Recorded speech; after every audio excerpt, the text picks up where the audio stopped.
Hola a todos, buenos días. ¿Me escuchan? Hola, doctor, sí se Hola, hola. escucha. Ya, Sí, perfecto. se escucha. Ya, súper. Bien, chicos. Hoy día, esta es la continuación de la clase anterior, que es la clase que yo les subí en video, ¿ya? Em, Esta es la clase, la sesión 8. Esta clase no entraría en la prueba 1, ¿ya? Entraría en la última prueba, ¿vale? Entonces, a ver, nosotros hasta el momento hemos visto estudios descriptivos, hemos visto estudios analíticos, nos falta por ver los estudios clínicos, ¿bien? Vimos que dentro de los estudios descriptivos se les enseñó la estadística descriptiva, donde veíamos el promedio, la mediana, la desviación estándar, etc. Eso que vimos de estadística descriptiva se aplica para todo tipo de estudios, ¿bien? Para todo tipo de estudio, sea estudio descriptivo, sea estudio analítico, incluso estudio clínico, en todos esos casos ustedes van a reportar las medidas o las mediciones que hicieron, las van a reportar sí o sí en medidas de tendencia central y medidas de dispersión. Eso no cambia, ¿bien? Ahora, solo en algunos tipos de estudio, más bien estudios de tipo analítico, estudios clínicos, rara vez en estudios descriptivos, ustedes van a reportar además una estadística inferencial, ¿bien? A través de medidas de asociación como el riesgo relativo, el odds ratio, etcétera, que ya lo vimos en la sesión anterior, o con medidas de significancia. Y aquí entramos en la materia cuando ustedes ven un artículo y ustedes ven que el valor de P es menor a 0,05. Ahí estamos hablando de que se aplicó una medida de significancia para determinar si hay diferencias entre un grupo y otro grupo. Bien, ahora, ¿cómo llegamos a esto? Vamos a explicar paso a paso por qué es necesario hacer esta estadística inferencial, para qué sirven estas medidas de significancia y cómo se calculan finalmente. ¿Cómo calculo este valor de P? Eso es lo que vamos a llegar en la clase de hoy, ¿vale? Si hay alguna duda, me hablan porque esta clase es un poquito densa. Ahora no es muy larga tampoco, porque traté de resumirla bastante. No es la idea que ustedes sean bioestadísticos y terminen haciendo test estadístico en un papel, sino que al menos los conozcan y sepan para qué sirve cada test. Con eso yo me voy por pagado, ¿vale? Entonces, cuando hablamos de significancia, ¿qué es esta palabra? Significancia, más que nada se refiere a si las diferencias que yo observo son relevantes a nivel clínico o a nivel estadístico. Hay dos tipos de significancia, ¿ya? ¿Por qué hay dos? Piensen en lo siguiente.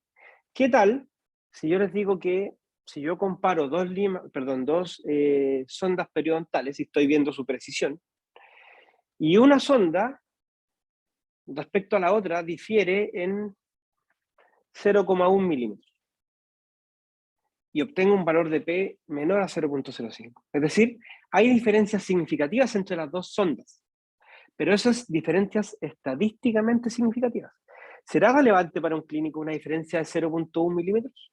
¿Qué piensan ustedes?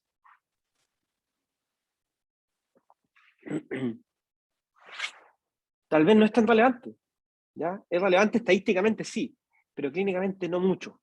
Por eso que hablamos de dos medidas de significancia, la significancia estadística y la significancia clínica, ¿bien? ¿Cómo se va a medir o cómo se va a expresar la medición de la significancia estadística? Va a ser siempre con un valor de P, que ya les voy a explicar qué es. ¿Cómo se va a expresar la significancia clínica? Con lo que se llama el intervalo de confianza. El intervalo de confianza nos va a decir la significancia clínica. ¿Bien? Ya les voy a explicar todo eso. Vamos a partir explicando esto con un ejemplo muy simple. Imagínense que existe un analgésico muy conocido que es el ibuprofeno y yo inventé un nuevo medicamento. ¿Vale? No le puse nombre, se llama nuevo medicamento. Ok. Primer punto, yo quiero saber si mi medicamento es mejor que el ibuprofeno. Eso es lo que yo pretendo saber. Si es más efectivo aliviando el dolor o lo que sea. Primer problema que tengo es que no puedo probarlo en toda la población del mundo. lo ideal sería que yo tome todos los pacientes con dolor del mundo, a unos les dé ibuprofeno, a los otros les dé mi nuevo medicamento. Y sería simple, voy a saber de inmediato si es mejor o no. Pero no puedo, por un tema de costo, por un tema logístico y porque tampoco tiene sentido. Para algo existen las muestras, ¿cierto? Y el problema 2 es que, ok, yo voy a seleccionar una muestra, pero siempre, y ojo con esta palabra, siempre que yo elija una muestra, tengo riesgo de algo.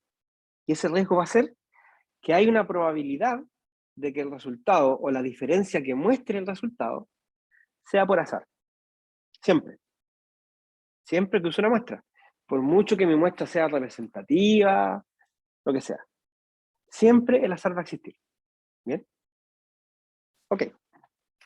Entonces, conclusión. No es posible librarnos del azar. Es imposible. ¿Vale? O sea, el azar va a estar siempre en nuestras mediciones.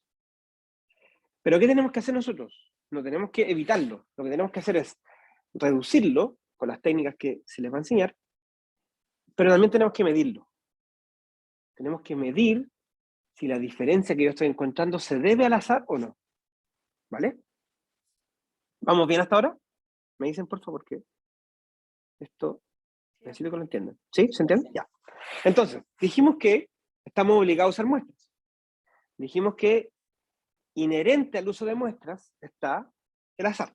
Y que nosotros no podemos eliminarlo, pero sí podemos medirlo. ¿Vale? Ok. Entonces, si mi nuevo medicamento reduce el dolor en un 30% y el ibuprofeno reduce el dolor en un 10%, ¿qué significa eso? ¿Significará realmente que hay diferencias estadísticamente significativas? No lo sé. ¿Significará que hay diferencias clínicamente significativas? Tampoco lo sé. ¿Cómo lo mido? Bien, aquí entra el concepto de la hipótesis nula y la hipótesis alternativa. Siempre que yo voy a aplicar un test estadístico, yo tengo que definir que hay una hipótesis nula que va a decir que no hay diferencia. Y hay una hipótesis alternativa que dice que sí hay diferencia. ¿Vale? Y siempre cuando uno habla de la hipótesis alternativa, uno siempre dice el medicamento A, o se dice, si yo utilizo el medicamento A para reducir el dolor, es probable que el dolor se reduzca más que en el medicamento B. Esa es una hipótesis alternativa. Estamos hablando de que hay diferencias.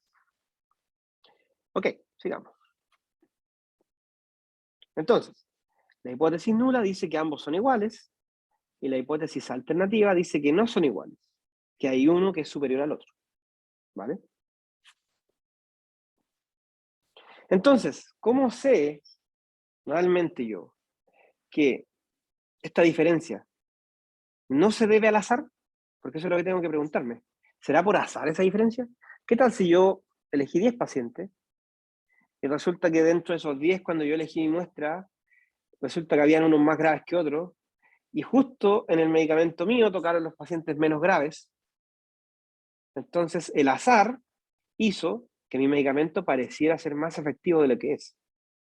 Puede pasar. ¿Bien? Por eso es que yo aplico un test estadístico para determinar solo si mi resultado tiene que ver con el azar o no. ¿Vale? Entonces, el test estadístico, ¿qué va a hacer?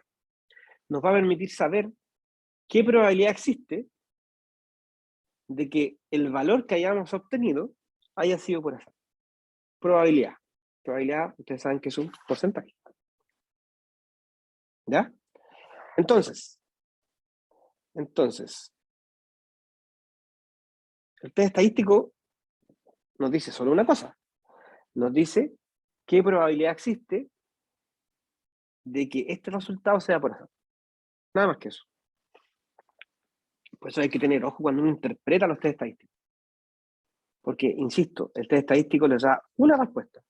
¿Cuál es la probabilidad de obtener un resultado, un valor como el que obtuve, por azar?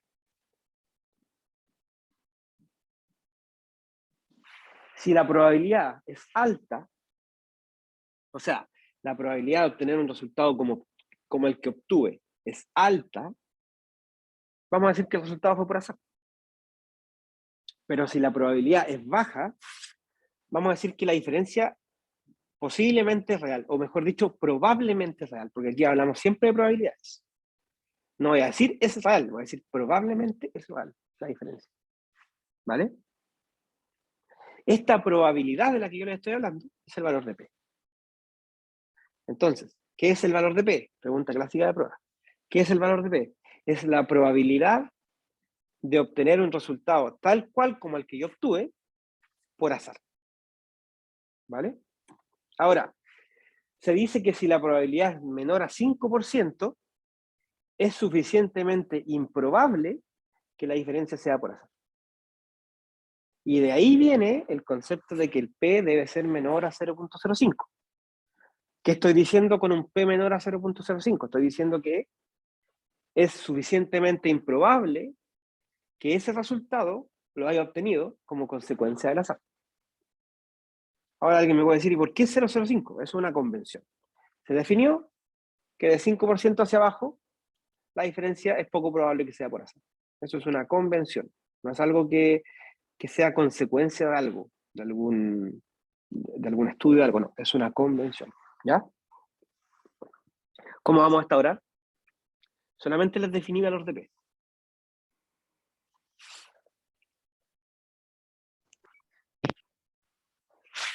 ¿Me dicen, por favor, si van ok? Bien, profe. Ya, vale. Sigamos. ¿De qué depende el valor de P? De dos cosas. El valor de P está influenciado por la magnitud de la diferencia. Es decir, obviamente, y esto es súper lógico, mientras más grande sea la diferencia, el valor de P va a cambiar. Que eso es lo que uno espera. O sea, por ejemplo, si yo estoy comparando, no sé, digamos, dos futbolistas. Messi con un futbolista de la segunda división chilena. La magnitud de la diferencia entre ambos jugadores es tan grande que si yo aplicara un test estadístico entre ellos para determinar, por ejemplo, la diferencia de goles por partido, voy a obtener que la diferencia sí o sí no es por azar porque la diferencia es gigantesca. ¿Ya? Ahora, el tamaño de muestra también influye en el valor de P. ¿Ya? Mientras más grande es mi tamaño muestral, va a ser más fácil determinar la significancia estadística. Ojo, más fácil determinar. ¿Ya? ¿Por qué? Porque si yo tengo una muestra grande, el test estadístico le toma peso distinto a cada dato que cuando yo tengo una muestra chica. ¿Ya? De hecho, hay test estadísticos que requieren un mínimo de muestra. ¿Vale? Porque sabemos, mientras más chica la muestra, tenemos mucho más riesgo del azar. ¿Cierto? Entonces, nosotros necesitamos que nuestra muestra no sea tan pequeña. O que sea lo que el resultado de nuestro cálculo nos dio, pero no que sea un valor muy ínfimo. ¿Ven? Así que esto es sencillo. O sea, estamos diciendo que el valor de P se influencia por la diferencia que haya entre un grupo y otro, y también por la muestra elegida para cada grupo. ¿Ya? Si yo, por ejemplo, quiero comparar, sigamos con el ejemplo del fútbol, la probabilidad de que un jugador haga goles, y yo comparo dos partidos por jugador, la verdad es que quizás no sea lo suficientemente alta la muestra para saber si realmente entre los jugadores hay diferencia. Porque en dos partidos estamos sujetos al azar. Pero si comparamos 100 partidos, el azar cada vez se va achicando. ¿Vale? Así que mientras más grande la muestra, va a ser para ustedes más fácil. Ojo, determinar significancia. No dice determinar que la significancia exista o no exista. Es calcular la significancia. ¿Vale? ¿Qué errores hay? Es muy frecuente malinterpretar esto. ¿Ya? Por ejemplo, se puede decir que si el P es mayor a 0,05, se va a confirmar la hipótesis nula. Recuerden que la hipótesis nula era que no hay diferencia. Se confirma. Eso es falso, en primer lugar, porque la hipótesis nula yo nunca la puedo confirmar. Yo solo puedo decir si es falsa o no. Esto es un juego de palabras súper sin sentido quizás para ustedes. Pero estadísticamente yo no puedo confirmar la hipótesis nula. La hipótesis nula yo solo la puedo falsear. ¿Ya? Solo la puedo falsear cuando el P es menor a 0,05. Pero si el P es mayor, yo no puedo confirmar nada. ¿Vale? Ahora eso es un tema estadístico quizás poco relevante para ustedes. Ahora, otro error es creer que el resultado es válido solo si el P es menor a 0,05. Uno lee y dice, el P es mayor a 0,05, así que filo, está mal. No, no es así. Muchas veces un P menor a 0,05 es un buen resultado. ¿Qué tal si estoy comparando dos medicamentos y uno es infinitamente más caro que el otro? Y tengo un P menor a 0,05. Quizás sea un buen resultado a favor del medicamento más barato. ¿Te fijas? Y lo mismo, dentro de eso mismo, está dar importancia a estudios que tengan diferencias marcadas con un P de 0,00. También está mal. Digamos que eso es un resultado, no es algo valorable, no es algo que yo le tenga que emitir un juicio. Ese es el resultado que es. Bien. Pregunta del millón. ¿Cómo obtengo este valor de P entonces? Yo les dije todo este tiempo qué significaba el valor de P, qué decía, cómo lo interpreto, pero ahora les tengo que decir cómo lo calculo. Ese valor de P yo lo voy a calcular con los llamados test estadísticos. Pregunta para ustedes, ¿han escuchado hablar de test estadístico alguna vez? ¿O han leído algún test? ¿O si me pueden decir algún test que ustedes conozcan? Digan el que sea, me da lo mismo.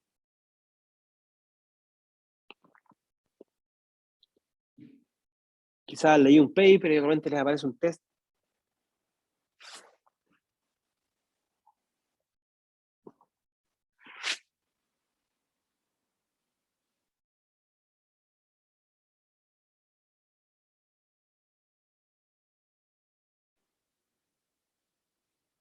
Las pruebas post-hoc.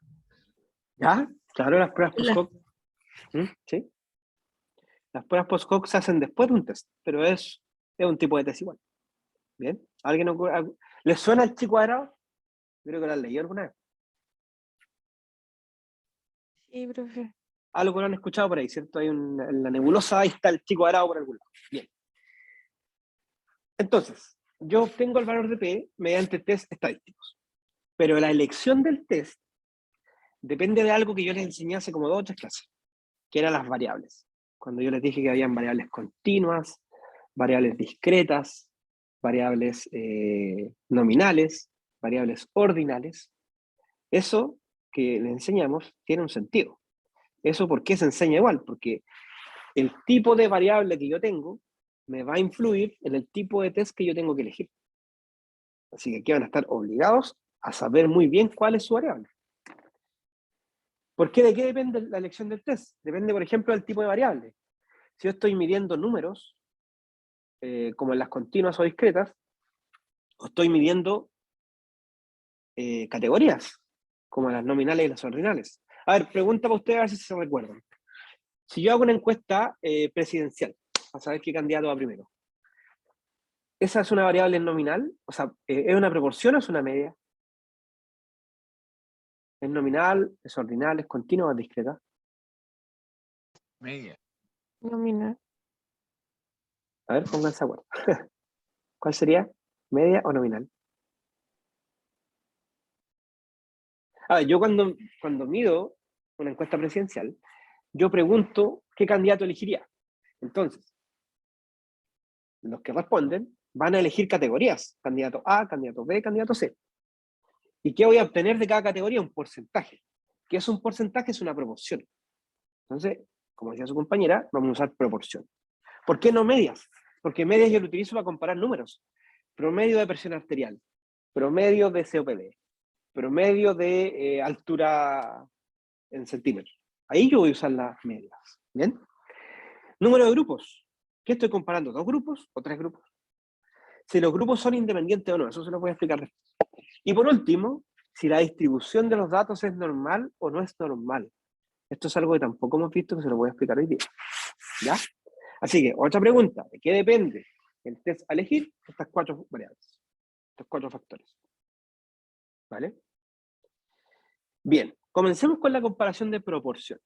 cuando comparamos proporciones, es el típico ejemplo de la encuesta presidencial, la misma encuesta que se hace ahora de si tú apruebas o rechazas, que es una variable nominal, elijo una o elijo la otra, y yo voy a saber qué porcentaje aprueba y qué porcentaje rechaza.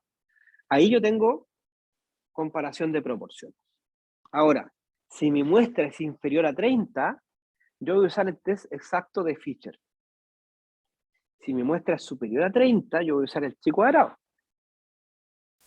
Y si mi muestra es repetida, voy a usar el Magnemar. ¿A qué me refiero con una muestra repetida? ¿Qué tal si yo, imaginémonos que yo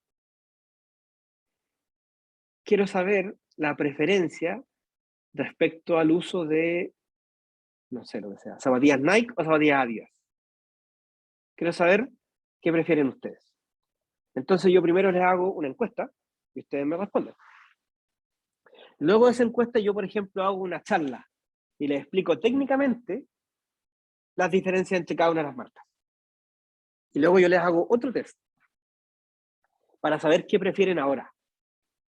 Ahí estamos hablando de medidas repetidas, porque yo medí algo, apliqué una intervención y volví a medir. Es como la clásica medición del antes y después. De hecho, por ejemplo, el tema del plebiscito de la Constitución sería una especie de medidas repetidas, porque yo primero voy a medir una cosa y luego mido en la misma población, mido otra pregunta. No es tan similar porque en realidad no estamos midiendo exactamente lo mismo, no es la misma población exactamente, pero a eso me refiero. Medidas repetidas en la misma población. ¿Bien? Vamos con cada test. El test de Fisher. Ojo, yo no les voy a enseñar a calcular el test, ¿no? Esto es un software que ustedes apretan un par de botones y lo hacen. No me interesa que ustedes aprendan el cálculo matemático. De hecho, yo tampoco me lo sé. ¿Ya? Pero sí necesito que ustedes sepan elegir correctamente el test. Eso sí.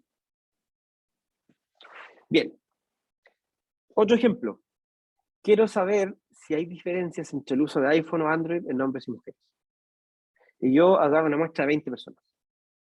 Entonces los hago a hombres y mujeres, les hago elegir el sistema operativo. Simple, uso test de Fisher. Y el test de Fisher me va a dar un valor de P entre el grupo hombres y el grupo mujeres. Así de simple. ¿Bien? Ok, chi cuadrado. Quiero comparar, por ejemplo, acá la presencia de talón cuspidio en hombres y mujeres. Entonces, ¿qué hago yo? Tengo un grupito de hombres, un grupo de mujeres, y veo la frecuencia del talón cuspidio y obtengo un valor de P, gracias a la aplicación del chi cuadrado.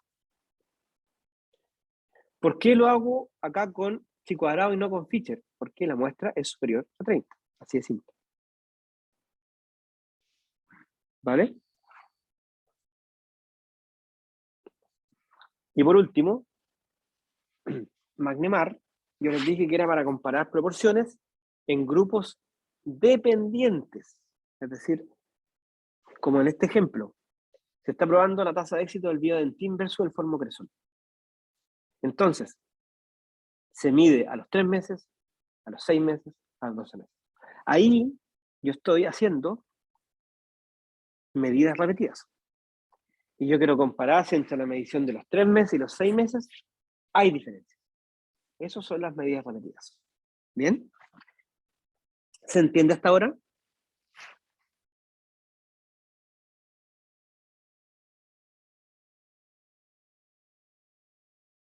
¿Hay alguien ahí?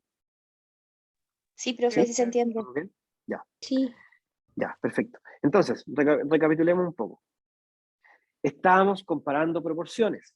¿Ya? Ojo con eso. Mucho cuidado cuando estoy en esto. Por favor, que a nadie se le ocurra decir que va a usar un chi cuadrado cuando yo estoy comparando promedios de presión arterial. No puedo, porque el chi cuadrado es para proporciones. Es decir, siempre que la medida de resultado de mi variable sea en categorías. Hombre o mujer. Categoría Nike Adidas. Categoría apruebo o rechazo.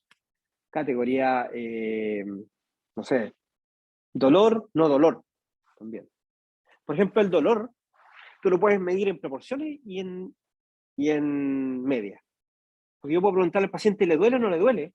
Perfecto, y los clasifico en dolor o no dolor. Pero también yo le puedo preguntar, ¿cuánto le duele de 0 a 10?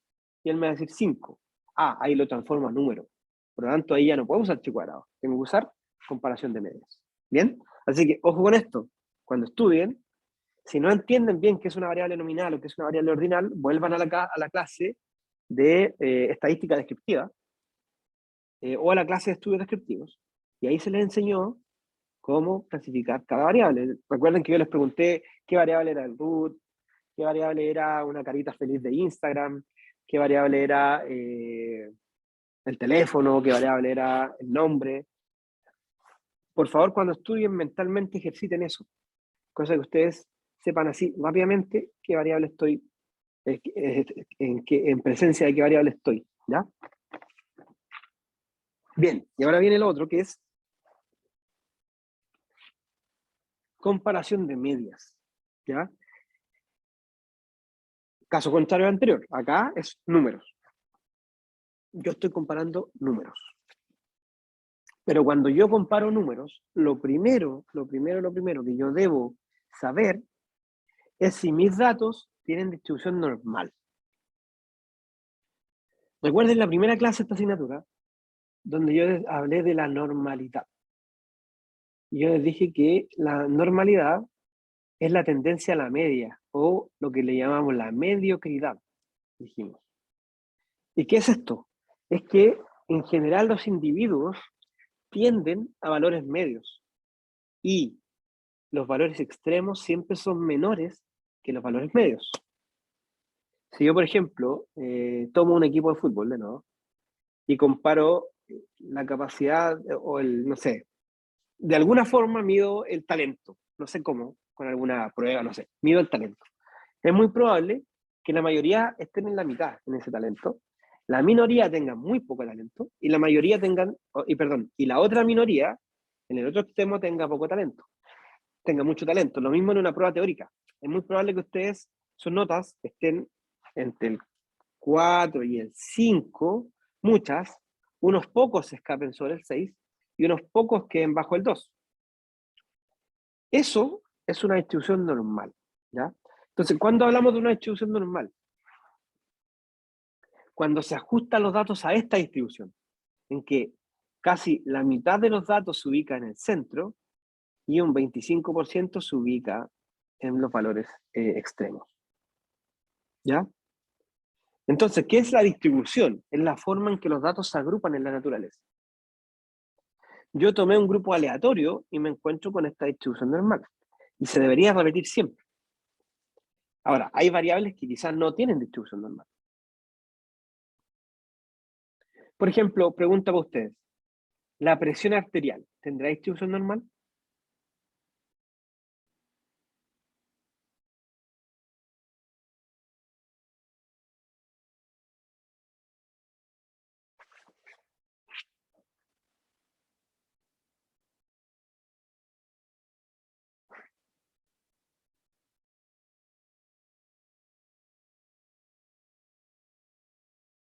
A ver, depende de la muestra. Si yo voy a un hospital, a un lugar donde hay puros hipertensos, no voy a tener distribución normal. No, porque ahí todos van a ser valores extremos casi. Pero si yo lo mido en ustedes como curso, lo más probable es que sí tenga una distribución normal. Entonces, depende también de la medición que yo haga. ¿Bien? Cuando la distribución se le llame normal, yo voy a decir que mis datos son paramétricos. Cuando la distribución no es normal, yo voy a decir que es no paramétrico. Ahora ustedes se preguntarán, ¿cómo voy a saber esto? Bueno, eso se sabe con un test. Yo tomo mis datos, los meto en un software estadístico y me va a decir si es normal o no. Y ese test se llama el test Shapiro-Wilk, que sale acá. ¿Bien? Este test me va a decir si mi distribución es normal o no. Si es normal, yo voy a elegir estos test estadísticos.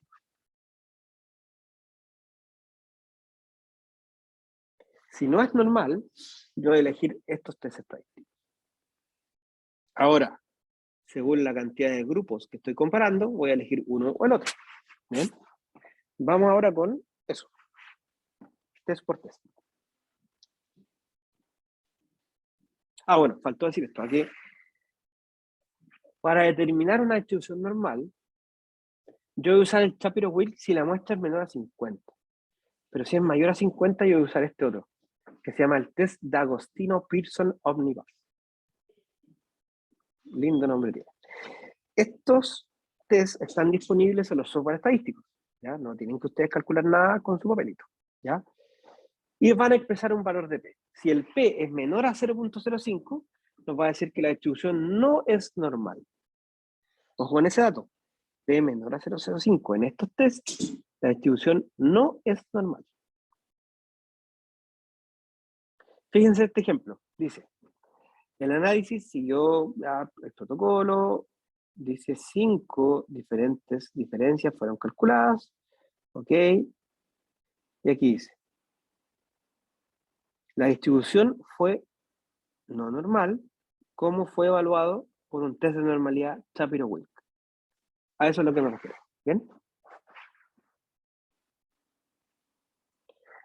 Comencemos con este, el test Student, que yo creo que igual lo han escuchado. El test Student es un test que nos permite identificar si el promedio de dos grupos, por ejemplo, el promedio de presión arterial de dos grupos, difieren significativamente o no. Para ello requiero que haya distribución normal, requiero que los grupos sean independientes, es decir, que no sean mediciones repetidas, y requiero que sean dos grupos de comparación, no tres, tienen que ser dos. Obviamente ustedes saben que uno no puede ser, porque estoy comparando.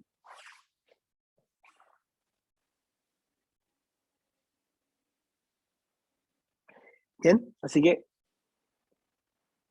pregunta, ¿cuáles son los factores que yo requiero? ¿Cuáles son los requisitos para un test student, distribución normal, grupos independientes y un máximo de dos grupos? Ahora existe también un test student dependiente, que este se usa cuando yo hago mediciones repetidas. El ejemplo que yo les di del antes y después. Es decir, el test student dependiente es igual al otro, pero lo aplico cuando las mediciones son dependientes. Es decir, la misma muestra, la misma población, la medí dos veces. Así de simple, ¿ya? Ojo, estoy tratando de simplificar esto mucho, para que ustedes entiendan para qué se usan, no me interesan los cálculos. Test ANOVA. El ANOVA se va a usar cuando son grupos independientes, cuando la distribución es normal y cuando sean más de tres grupos, que esto es común cuando yo comparo materiales dentales. ¿Vale?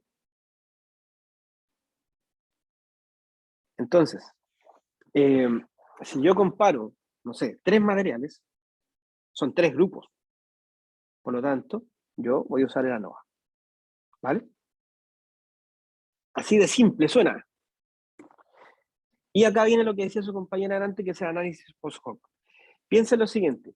Cuando yo tengo tres grupos y yo aplico una ANOVA, el ANOVA solo me va a decir una cosa. Me va a decir si los tres grupos tienen diferencia entre ellos.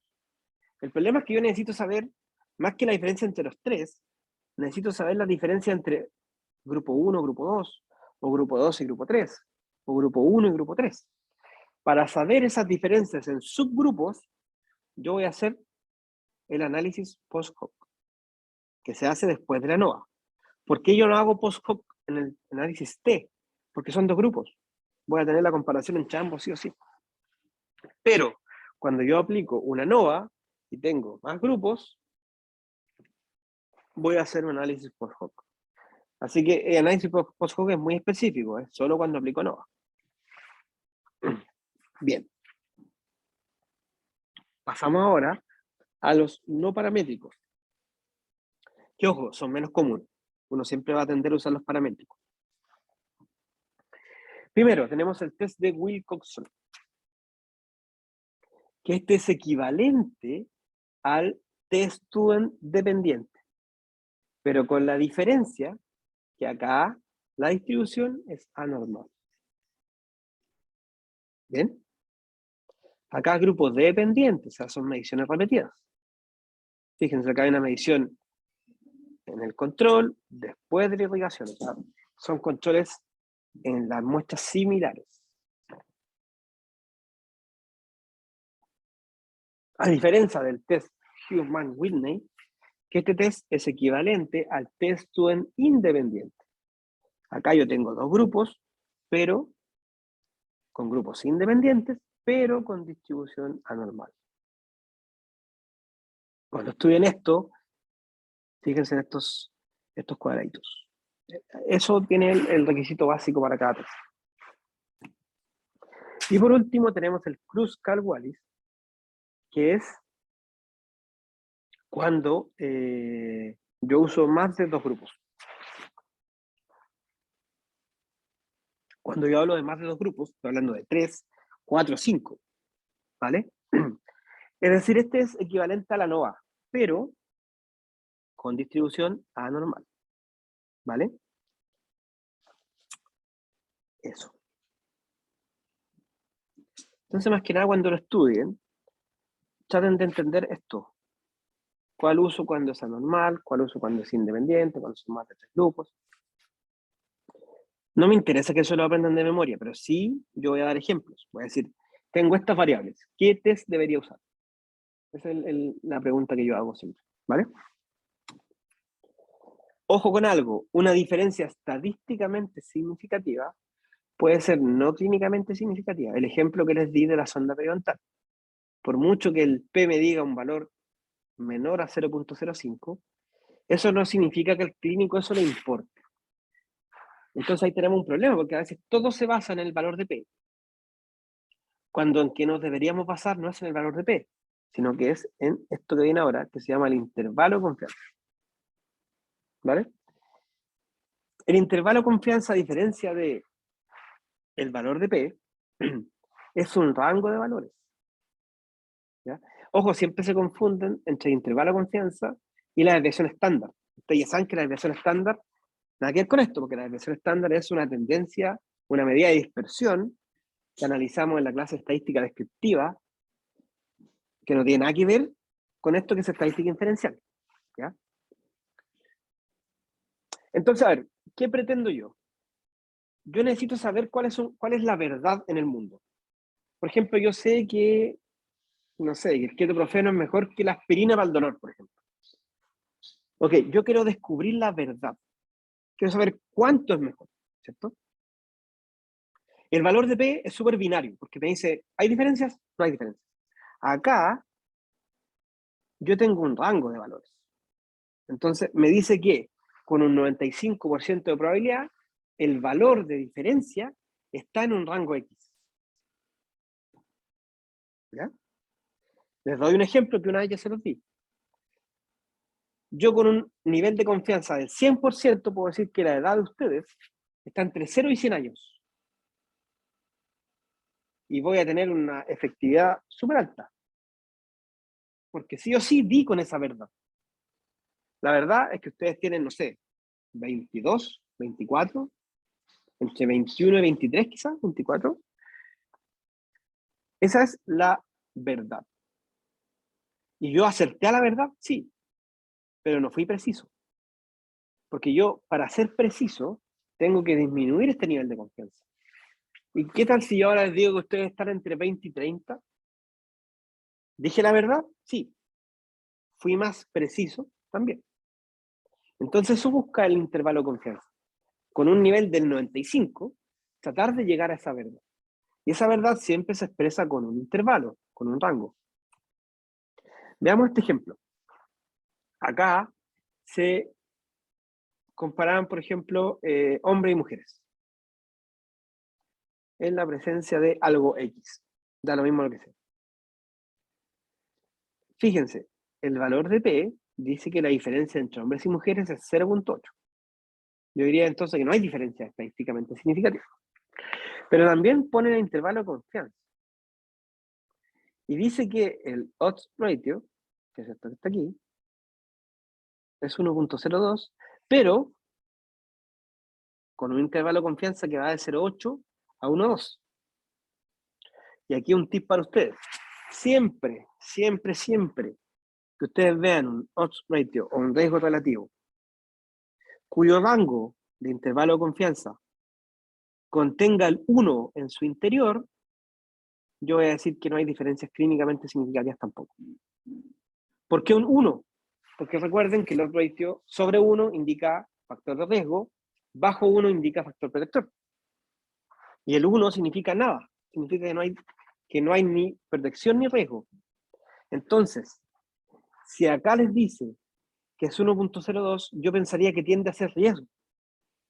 Pero el intervalo de confianza me dice que en realidad no, porque el rango está con el 1 en su interior. Veamos otro ejemplo, comparación del nivel secundario de los padres, nivel educacional de los padres. 1.39. O sea, me dice que hay un riesgo respecto a esta variable educación secundaria. Riesgo de lo que sea. Y si yo miro el intervalo de confianza, está entre 1.02 y 1.89. ¿Qué piensan ustedes entonces? ¿Hay diferencias clínicamente significativas ahí?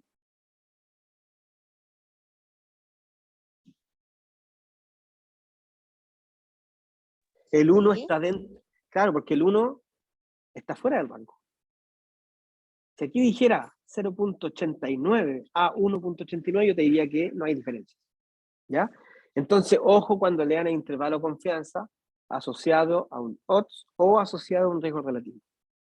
Miren de que el 1, si el 1 está adentro, está fuera del rango. Por ejemplo, acá tenemos el 1 adentro, el 1 adentro, el 1 adentro. Acá no, el 1 no está adentro. Acá sí, acá no, acá tampoco. Estos casos son donde hay diferencias clínicamente significativas. ¿Bien? Otro ejemplo lo tenía para la clase anterior. Así que no, este sí. A ver. Acá. Fíjense acá. Acá se midió algo y se obtuvo otro ITO 2.7. Ok, pero con un intervalo de confianza del 95%, dice que va entre 1.4 y 4.3. ¿El 1 está dentro o está fuera?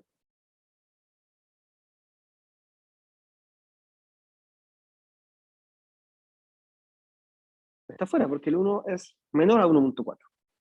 Por lo tanto, aquí yo, tanto la estadística, la inferencia estadística como la inferencia clínica, me dice que sí hay diferencia entre A y B. ¿Bien? Esa es la manera en que ustedes tienen que leer el intervalo de confianza. ¿Vale? Eso sería todo por hoy. ¿Vale? Recuerden que esta clase se complementa con la clase anterior, que tienen que ver el video. ¿Vale? Me habían dicho por ahí que querían resolver algo de el seminario. Miren, es súper simple. Ustedes recuerdan el seminario que hacían el año pasado, donde ustedes tenían que preparar un documento y subirlo. Acá es distinto, es mucho más simple. Lo que tienen que hacer es analizar el artículo, eligen uno de los 3 que se les subió, lo analizan y los ítems a analizar son similares todos de la pauta Strop. Están sacados de ahí. ¿Ya? Entonces, en vez de preparar un Word con el seminario, ustedes lo pueden hacer en Word, pero luego para subirlo, tienen que subir solo el texto de cada pregunta que yo les subí, como que fuera una prueba. Ahora, esa prueba es sin tiempo, ustedes pueden empezar hoy día y terminar la otra semana. ¿Ya? ¿Por qué lo hicimos así? Porque para nosotros es mucho más cómodo de revisar y para poder comparar lo que dijo cada grupo, porque vamos a ver el resultado de cada grupo en paralelo. ¿Vale? Y luego hay unas preguntas de si ustedes creen que el artículo tiene fortalezas, tiene debilidades y su validez. Recuerden, este es un análisis metodológico del artículo. Ustedes aquí no van a leer la introducción y no van a leer la discusión. Ustedes van a leer solo el material y métodos. ¿Ya? Es un análisis 100% metodológico. ¿Vale? No sé si hay alguna duda. Sí, doctor. ¿Sí? Bien. Solamente una persona del grupo tiene que entrar Sí, al servidor. sí, una persona del grupo, cuando ustedes inician esa prueba les pregunta estudiante 1, estudiante 2, estudiante 3. Ustedes ponen los apellidos y se sube una sola vez. Ah, ya, muchas ¿Vale? gracias. Pero importante que solo rellenen los campos que están ahí. No envíen un mail con el documento, nada de eso. Rellenen los campos y finalicen. Así de simple. Así que debería ser para ustedes mucho más fácil porque es mucho menos que redactar. Y ojo, de las preguntas de la pauta, ustedes tienen que responder si está o no está ese ítem que se les pregunta, por ejemplo, cálculo de tamaño muestral. ¿Está o no está? Y tienen que describir lo que ustedes leyeron de ese ítem. Por ejemplo, si el ítem en inglés dice 2 frases sobre el tamaño muestral, ustedes ponen el artículo, indica si calcula el tamaño muestral y lo hace de la siguiente manera. Ustedes con sus palabras explican cómo el artículo propuso el cálculo de tamaño muestral. Así. Ya no es solo cumple o no cumple, sino sería súper fácil. Tienen que describir el ítem que se les está preguntando, con palabras simples. ¿Bien? Pregunta si es con tiempo. No, no, no. No es con tiempo. Es libre. Ustedes pueden iniciarlo ahora y lo terminan la otra semana. No es con tiempo, solo hay fecha tope de subida, que es el 8 martes. ¿Ya? Digamos que es como un seminario, pero que no se sube en formato seminario, se sube como prueba. ¿Vale? ¿Alguna otra pregunta? Yo tengo una pregunta, doctor. Sí, adelante. Con respecto al texto de cáncer oral, estábamos como analizando en el grupo y surgió una duda. Por ejemplo, ¿Ya? en este texto encontramos que había una variable dependiente y una independiente. ¿Ya? Y al ¿Ya? aplicar la pauta STROB, ¿deben ¿Ya? nombrarse solamente esas dos que están presentes o basta solamente mencionarla y explicar en detalle los criterios de selección de cada una de ellas? Por ejemplo, variable independiente, sexo, edad, nivel educativo, etcétera. ¿Sí? Sí, no, basta que ustedes digan cuáles son. No necesito que describan cada variable. Pero Ah, ya. sí necesito que identifiquen todas las variables que el estudio tiene. Y ojo con algo. A veces el estudio tiene variables, no explica las variables así en detalle, y ustedes las tienen como que deducir. Ustedes quizás al ver la hoja de resultados van a ver cuáles eran las variables, pero ustedes tienen que identificar cuáles eran las variables del estudio. Y en caso de que el estudio no las plantee, ustedes escriban, el estudio no define claramente sus variables. Pero ustedes, pero se concluye que las variables fueron las siguientes. Eso pueden poner ustedes. Ah, o Pero es sea, no importante, necesariamente están todas las variables. claro, el estudio puede, esto es un análisis crítico, el estudio puede tener problemas, ¿ya? No necesariamente describió todo bien, pero es importante que ustedes identifiquen si el artículo lo hizo bien o no, y ustedes plantean las que ustedes concluyen que hay, Ya, comprendo. ¿ya? En todo, en Ujú. todos los ítems, por ejemplo, cálculo de tamaño muestral, quizás el estudio no lo calcula, ustedes ponen, el estudio no presenta método con el cual se hizo el cálculo de tamaño muestral, punto, ¿ya? Ustedes no pueden adivinar, ustedes sí pueden concluir algunas cosas, pero no tienen que adivinar cosas. O sea, si el autor no lo declaró, no lo declaró y punto, y eso es una deficiencia del artículo, una debilidad. ¿Ya? O sea, aquí se les pide que ustedes sean críticos con lo que leen, pero metodológicamente, y que entiendan cuando habla de test estadístico. Ok, ustedes describan en qué parte se habla de los test estadísticos y qué test se aplicaron. ¿Me fijan? Porque la idea es que ustedes sepan interpretar lo que están leyendo, pero ahora mucho mejor que antes, metodológicamente, porque ahora se les pasó toda la materia. ¿Ya?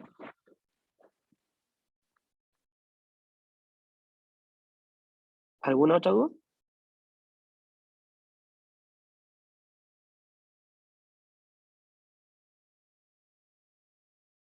¿No? Parece que no. Doctor, me queda una duda de la ¿Sí? clase. ¿Ya? No sé Sí. si puede repetir la ¿Sí? definición de valor de P, por favor. Ya. Perfecto. Mira, te lo voy a volver a explicar con este ejemplo. ¿Ahí se ve? ¿Se ve la presentación? Sí, ¿Sí? Ya. sí. Mira, en términos simples, si yo quiero comparar dos cosas, lo que sea, al hacer la comparación, imaginémonos que el resultado de la prueba que yo hice me dio estos números. Pero ¿cómo sé yo si esos números se deben a una diferencia estadística real o se deben al azar? No lo sé. Entonces, para poder saber eso, yo aplico un test estadístico. Ese test estadístico me va a dar como resultado un valor de P, ¿ya? Y ese valor de P dice solo una cosa. Dice cuál es la probabilidad de que la diferencia que yo obtuve haya sido por azar o no. ¿Ya? Piensa que puede que esta diferencia que yo haya tenido aquí de 30 versus 10 haya sido por azar.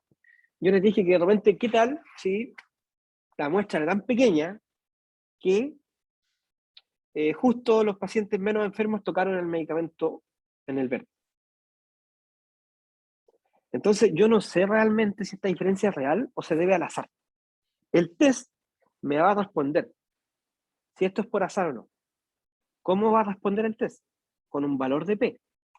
Y este valor de P, cuando tiene un número menor a 0.05, me dice que la diferencia que obtuve, que era 30 versus 10, no es por azar. Y si el valor es mayor a 0.05, me va a decir que sí es por azar. ¿Vale? Entonces tú lo único que estás midiendo con el valor de P es si mi resultado tiene que ver con el azar o no. Solo eso. No sé si ahí se entendió un poco. Sí, doctor. ¿Sí? Gracias. Entonces es súper simple, azar. Si tú ves valor de P, piensa en azar. Ok, la diferencia fue por azar o no. Listo. Eso es todo. No hay para qué complicarse tanto con el cálculo porque ustedes no lo van a hacer a mano, lo van a hacer en un software que es más o menos simple usar. ¿Ya? ¿Alguna otra duda?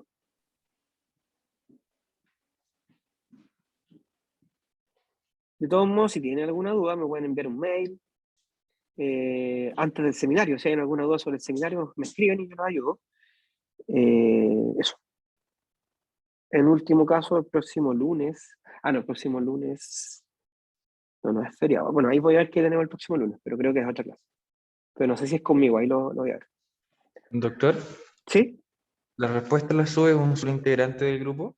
Un solo integrante. Sí, no es necesario que repitan. Ok. Y yo eso lo voy a leer según el listado que ustedes enviaron de los grupos. La delegada creo que me lo envió.